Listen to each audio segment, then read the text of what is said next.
welcome. I am so excited to have you here. So, braiding hair is stretched out to prevent it from unraveling after the braid is done, and it makes it look natural and nicer.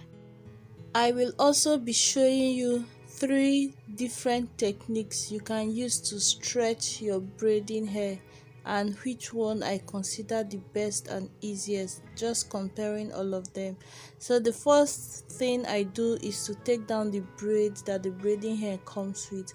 I am going to cut this braiding hair into 6 sections.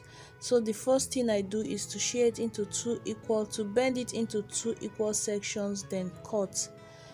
Next, I will bend these ones into 3 equal sections. Because I am cutting the hair into 6 sections, it is called cut 6. So I have already sheared it into 2, and now sharing those 2 sections into 3 is going to give me 6 sections. I am going to use each of the 3 sections to demonstrate the different techniques you can use in stretching your braiding hair to prep it for braids. So this first technique is the one I use the most, and I think it is the most common one here in my country, Nigeria. We hold up the whole braiding hair and then begin to stretch it out in like an in an in a scattered order in an order, but like systematically. I don't know how to explain that, so just watch.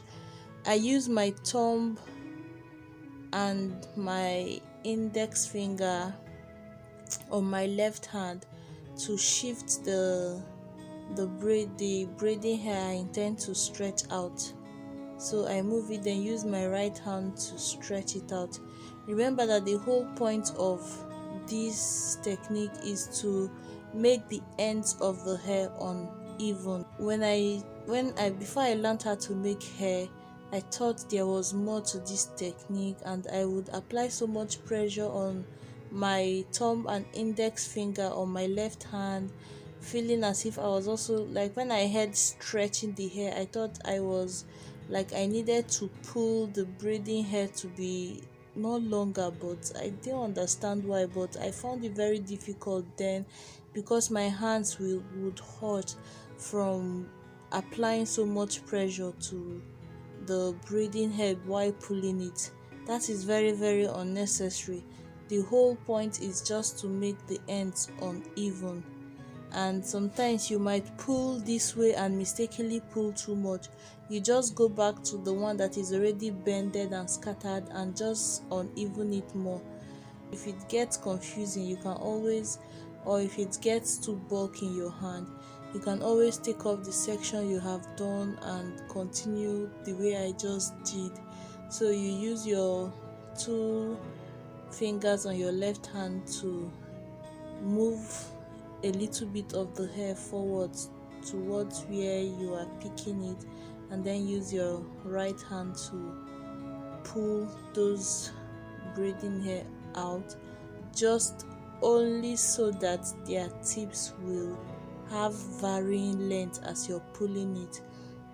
So you have to vary the length at which you pull the hair out. You just vary it, but not too much. And especially because this hair is very short, if I overstretch my hand, I would likely pull off the whole hair from my hand. So, but if you're prepping a longer length hair, you can like enjoy yourself with pulling out as much length as you want, but averagely, moderately. This process creates knots and tangles, especially in the midsection of the braiding hair. The next thing I do is try to detangle the hair by pulling out the knots in the midsection with my fingers. So stretching my hand apart unravels some of those knots and tangles. You can proceed to brush your hair without doing this, but you are just going to struggle with the brushing process. This makes it so much easier. It's just like detangling your hair with your fingers before using a comb or a brush. This brush I am using is my favorite to use, and I sprayed the hair with my leave-in conditioner and a little bit of hair cream. This is not everybody's preference. Some people like braiding with their hair completely dry. I don't.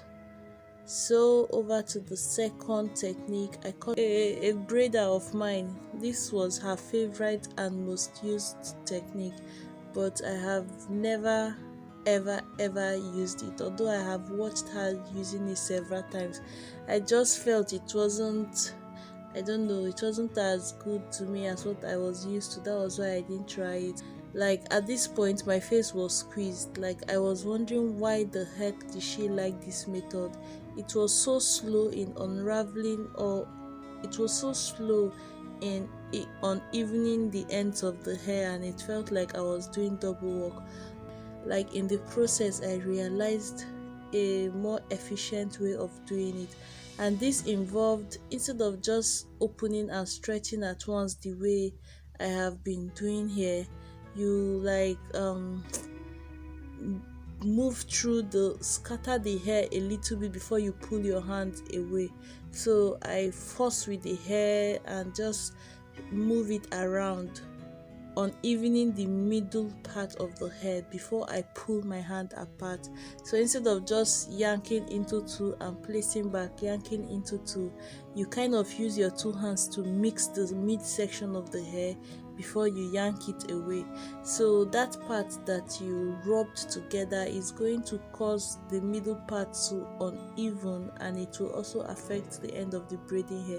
And as you can see here, this made the process like the ends of the hair looked more tapered quickly, and I just finally figured out why this technique was working for some people, and I think I am going to explore it more now that I just understood it.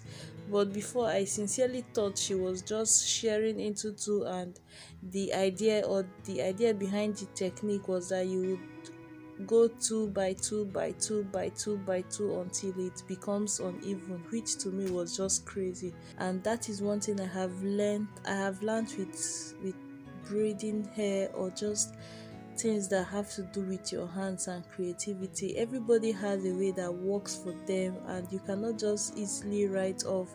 It is always advisable that you try a technique before you write it off, because you can never know what will make your work so much easier. Now over to the third technique. I have only seen this technique in YouTube videos of mostly American braiders. I haven't actually seen it on any Nigerian braiders channel, and I have always wondered how the heck is this efficient. Like they just slightly pull out the ends of the hair, and you can see clearly that it is not nicely tapered, like completely tapered. Although some people actually do it to the extent that it looks good, but most times some people just unravel it to an extent and stop and braid the hair that way, and it is very obvious that the hair was not properly drawn.